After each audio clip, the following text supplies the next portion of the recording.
बच्चों आज हम पढ़ने वाले हैं समपराशरी विलयन के बारे में। तो ये बच्चों क्वेश्चन बहुत इंपॉर्टेंट है बोर्ड पेपर के लिए। तो इसको हम समझते हैं कि इससे क्या करा है। कह रहे समानता पर किस विलयनों के युग्म समपराशरी हैं। तो यहाँ पे आपके चार ऑप्शन दिया है और दो एक ऑप्शन में दो दो बच्चों आपके विलयन है। अब इनमें चेक करना है कि इनमें कौन सा विलयन बच्चों समपराशरी है। तो समपराशरी विलयन होता क्या है बच्चों कि ऐसे दो विलयन जिनका बच्चों पराशरता क्या हो समान हो ना। मतलब स्थिर ताकत किसी विलयन का अगर पराशरता क्या हो समान हो तो समपराशरी विलयन होगा। तो इन दो चारों ऑप्शन को हम हल करके देखेंगे किन ऑप्शन में दोनों विलयनों का पराशरता क्या है समान है। हम उसी को चेक करेंगे। तो चलिए बच्चों इसको हम कैसे जानेंगे समपराशरी विलयन है इसको हल करते बच्चों। तो देखिए इसमें क्या है पहला ए वाला बच्चों हल करेंगे कि 0.1 m क्या है NaCl में। तो इनके लिए बच्चों क्या करेंगे यहाँ पे बच्चों यहाँ पे हम गुणांक निकालेंगे अर्थात I का मान निकालेंगे। I का मान कैसे निकालेंगे बच्चों NaCl का यदि अपवर्तन कराएंगे बच्चों Na प्लस और Cl माइनस आता है। तो जो I का मान होता है बच्चों जो गुणांक का मान होता है वाटा गुणांक का मान होता है बच्चों उन कितना धनायन है कितना ऋणायन को जोड़ दीजिए। तो इसमें 1 प्लस 1 माइनस है I का मान कितना हो जाएगा बच्चों 2 हो जाएगा। अब हम बच्चों पढ़े पराशरता बच्चों P बराबर क्या होता है बच्चों mRT इनटू I के गुणांक में कर देंगे तो कितना हो जाएगा। ये आप लोग बच्चों फार्मूला में पढ़े होंगे ना। तो m इसकी मोलरता कितना दे रहा है बच्चों 0.1 दे रहा है। R और T जो है यहाँ टेंपरेचर क्या रखेंगे समान रखेंगे क्योंकि मैंने बताया समान ताप पर किसी विलयन का पराशरता क्या आ जाएगा समान आ जाए तो समपराशरी होगा। तो चलो बच्चों दोनों का हम देखते हैं क्या पराशरता समान आता है। चलिए तो I की वैल्यू बच्चों कितना है 2 इसको हल करेंगे 0.2 RT ये हमारा बच्चों P1 हो गया क्लियर। अब दूसरा इसमें बच्चों क्या है ऑप्शन दूसरा ऑप्शन क्या है बच्चों इसका कि 0.1 m Na2SO4 में चलते हैं। तो इसी प्रकार बच्चों Na2SO4 को जब हम डिवाइड करेंगे बच्चों तो हमारा क्या हो जाएगा बच्चों 2Na प्लस और प्लस SO4 2 माइनस। तो यहाँ पे बच्चों I का मान कैसे पता करेंगे यहाँ पे प्लस 1 है और माइनस 2 है तो I का मान बच्चों कितना हो जाएगा 2 3 हो जाएगा कितना हो जाएगा 2 3। अब चलो उसका पराशरता निकालते हैं यहाँ P2 मान लो किससे करेंगे बच्चों mRT इनटू I से करेंगे। तो m की वैल्यू कितना है बच्चों 0.1 मोलरता कितना दे रहा है 0.1 दे रहा है। ये बच्चों दोनों नियतांक रखेंगे और I का मान बच्चों कितना 3 तो कितना आ जाएगा बच्चों 0.3 RT।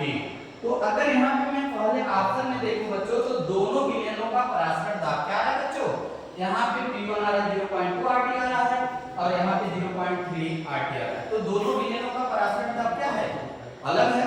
और जिन बच्चों जिनमें दोनों विलयनों का पराशरता अगर जिस युग्म में समान आ रहा है समपराशरी विलयन होगा। समपराशरी सम माने समान पराशरी माने पराशरता जिन दो भिन्न विलयनों का पराशरता अगर बच्चों समान आ रहा है तो समपराशरी विलयन। क्या बच्चों समान आ रहा है नहीं आ रहा है तो ये बच्चों क्या होगा समपराशरी विलयन नहीं होगा क्लियर। चलिए आगे हम लोग बच्चों चेक करते हैं। देखिए आगे चेक करते हैं इसको।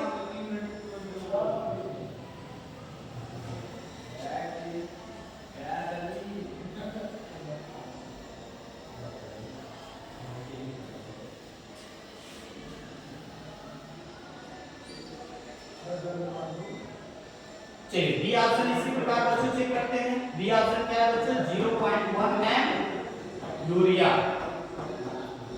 और इसको हम कर लेते हैं बच्चों यूरिया का जो बच्चों I का मान होता है यूरिया के लिए कितना होता है बच्चों 1 होता है यूरिया के लिए कितना होता है 1 होता है। तो चलिए बच्चों मोलरता कितना दे रहा है तो बच्चों P बराबर क्या करेंगे mRT से mRT इनटू I से। तो चलो देखते हैं बच्चों इसको भी हल करते हैं। तो यह की वैल्यू कितना है बच्चों 0.1 R और T का मान कितना है बच्चों 1 इसकी वैल्यू कितना आ जाएगा 0.1 RT। इनका P1 बच्चों कितना आ जाएगा दूसरे ऑप्शन में पहले विलयन का बच्चों पराशरता कितना आ जाएगा 0.1 RT। अब दूसरा ऑप्शन इसी का दूसरा पॉइंट देखते हैं बच्चों कितना है 0.1 m NaCl। तो खैर बच्चों अभी हमने पहले ऑप्शन में देखा NaCl में I का मान बच्चों कितना निकाले थे 2 कितना निकाले थे 2। क्लियर। तो चलिए इसका बच्चों दाब P2 मान लेते हैं। P2 बराबर क्या कर देंगे mRT into I से कर देते हैं। तो यह कितना है बच्चों, इनकी मोलरता 0.1 RT और बच्चों I का मान कितना कर देंगे 2। कितना आ जाएगा बच्चों 0.2 RT। यहाँ पे भी अगर देखा जाए दूसरे ऑप्शन में तो दोनों विलयनों का पराशर दाब क्या समान आ रहा है, नहीं आ रहा है। तो बच्चों यह युग्म हमारा समपराशरी विलयन नहीं होगा। क्लियर। तो I का मान मैंने क्या बताया कैसे निकालोगे, I का मान बच्चों हम निकालेंगे जितना प्लस और जितना माइनस होगा दोनों को जोड़ देंगे। सुना है।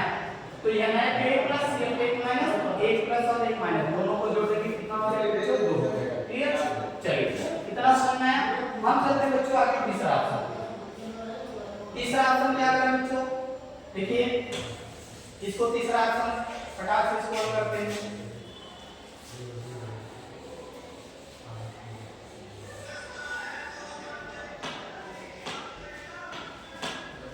चलिए सी ऑप्शन बच्चों क्या है 0.1 m यूरिया है।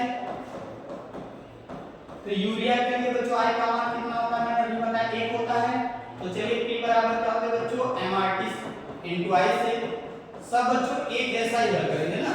तो चलिए m कितना है बच्चों, इसकी मोलरता 0.1 है, RT into I का मान 1 है बच्चों तो 0.1 RT।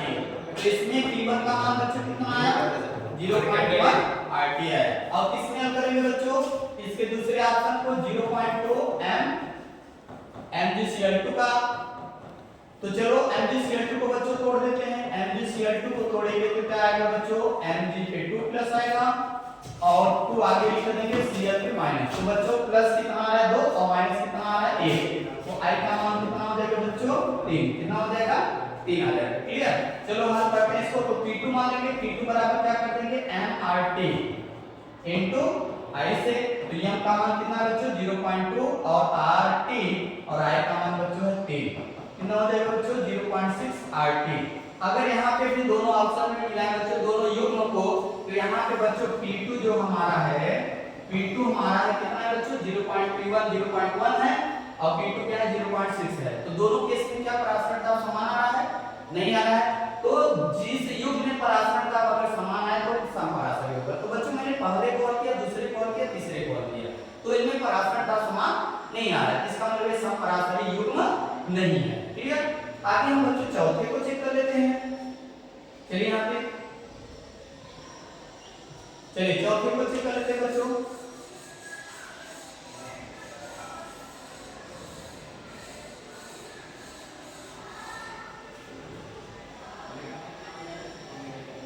चलिए चौथा ऑप्शन क्या है बच्चों कि 0.1 m CaNO3 का होल ट्वाइस कैल्शियम नाइट्रेट में चेक करते हैं। तो यहाँ पे बच्चों CaNO3 का होल ट्वाइस को बच्चों अगर आप भर्ती करेंगे तो Ca पे 2 प्लस और 2 NO3 पे 1 माइनस। तो यहाँ धनायन की संख्या 2 है, ऋणायन की संख्या 1 है। तो I का मान कितना हो जाएगा बच्चों 2 1 3। तब चलो बच्चों तो P1 बराबर क्या कर देंगे mRT into I से। m कितना है बच्चों 0.1 है और RT into I का मान कितना है 3। इसको हल करेंगे 0.3 बच्चों RT। तो हमारा P1 कितना है बच्चों 0.3 RT है। क्लियर। अब इसी प्रकार इसका दूसरा बच्चों ऑप्शन हल कर लेते हैं। क्या है बच्चों 0.1 m Na2SO4 Na2SO4। इसको भी बच्चों तोड़ दीजिए। Na2SO4 को जब बच्चों आप घटित करेंगे तो हमारा क्या मिलेगा बच्चों 2Na+ प्लस SO4 2 माइनस। यहाँ पे भी बच्चों I का मान कितना आ गया 3। I का मान कितना आ गया बच्चों 3 आ गया। तो बच्चों तब P2 बराबर क्या लिखेंगे mRT। P2 बराबर mRT into I से। तो यह का बच्चों मान कितना है मोलरता कितना दे रहा है बच्चों 0.1 RT into I का मान कितना है 3 है। तो बच्चों 0.3 RT। तो यहाँ पे अगर हम देखें P2 का मान दूसरे विलयन में P2 का मान 0.3 RT आ रहा है और इसमें भी क्या आ रहा है बच्चों 0.3 RT आ रहा है। तो अगर देखा जाए तो चौथे ऑप्शन में अर्थात 0.1 m CaNO3 तथा 0.1 m Na2SO4 जो युग्म है इन दोनों युग्मों का पराशर दाब क्या है बच्चों समान आ रहा है। और पराशर दाब के साथ साथ टेंपरेचर भी मैंने क्या रखा है यहाँ पे समान। तो मैंने क्या बताया कि समान ताप पर जिन विलयनों का पराशर दाब अगर समान आ रहा है तो समपराशरी होगा। तो यहाँ टेम्परेचर मैंने दोनों को क्या रखा, समान रखा, और टेम्परेचर समान रखने पर दोनों का पराशर दाब भी हमारा T1 और T2 का मान क्या आ रहा है बच्चों, समान आ रहा है। अर्थात बच्चों हमारा जो ऑप्शन होगा वो कौन सा सही होगा बच्चों, समपराशरी युग्म कौन होगा, 0.1 m CaNO3 का कुल ट्वाइस तथा 0.1 m Na2SO4 का SO4, ये जो युग्म है हमारा समपराशरी है। मुझे उम्मीद है कि बच्चों आप लोग ये वीडियो अच्छा लगा होगा और आपको अच्छे से समझ में